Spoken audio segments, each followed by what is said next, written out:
Halo teman-teman, kembali lagi dengan aku di channel YouTube aku. Dan di pekan 2 ini kita akan membahas tetap dengan tema politik identitas. Apa sih politik identitas? Kalau kemarin-kemarin kita udah ngomongin tentang pengertiannya dan beragam banyak. Politik identitas itu adalah strategi politik yang menjual statement identitas tertentu, kayak suku, agama, ras, dan golongan buat dijadiin alat politik Gen Z. Kok bisa sih? Gimana cara politis bisa dapat dukungan dengan modal identitas? Oke, gue jelasin. Pada dasarnya manusia itu makhluk sosial, teman-teman. Kita suka banget berkelompok atau menjadi bagian dari satu kelompok tertentu. Dengan begitu, kita bakal merasa terhubung dengan bersimpati satu sama lain nih. Nah, ketika politis mengaklaim dirinya dengan suatu identitas kelompok, maka anggota kelompok ini bakal menganggap politis tersebut jadi bagian dari kelompoknya. Jadi masuk akal kan kalau para politis nyari dukungan dengan mengasosialisasikan diri sebagai identitas tertentu. Tujuannya apa sih? Of course, biar para anggota kelompok mendukung si politisi tersebut dalam urusan pilihan memilih atau persoalan politik yang lain nih. Sebenarnya politik identitas udah nggak asing lagi di Gen Z. Kayak ya kejadian di pemilu 2014, julukan cebong dan kampret pasti udah nggak asing lagi di telinga kalian. Politik identitas ini makin kuat efeknya waktu pilkada DKI Jakarta 2017 lalu. Keduanya sama-sama bikin prioritas dan jadi kubu-kubuan. Gak cuma Indonesia Gen Z, politik identitas juga terjadi di negara lain. Di Amerika politik identitas makin kesini makin kompleks aja loh. Amerika Serikat sendiri termasuk negara dengan banyak kelompok masyarakat yang mengategorikan diri dalam identitas-identitas tertentu. Kelompok masyarakat berdasarkan ras, gender, agama, dan masih banyak lain.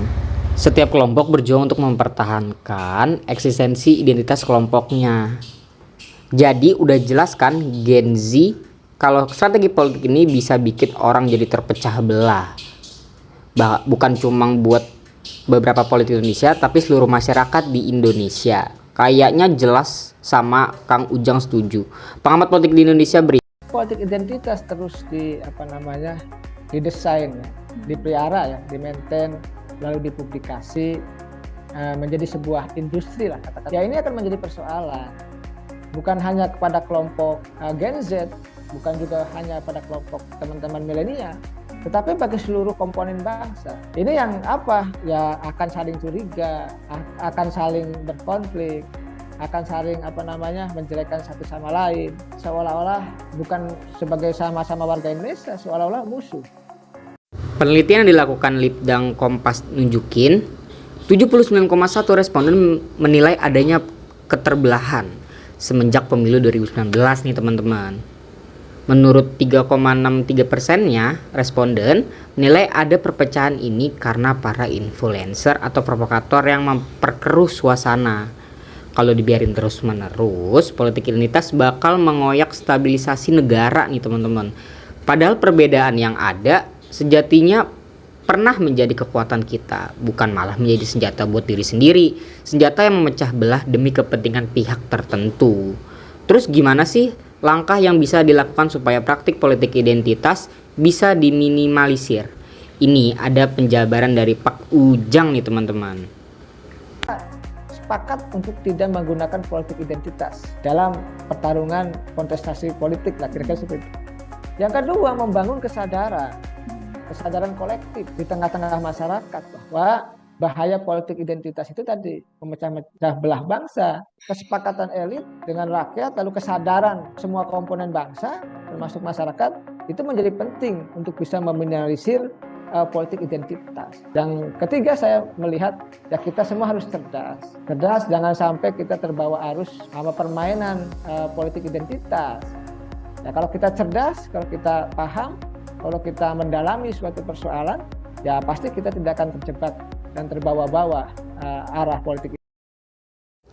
Dalam menyikapi politik identitas, kita mesti nerapin budaya kritis Gen Z. Karena tujuan dari politik identitas adalah mantik emosi kita teman-teman. Nah supaya tujuan ini gak berhasil, kita mesti kritis dan gak nelan mentah-mentah narasi yang beredar.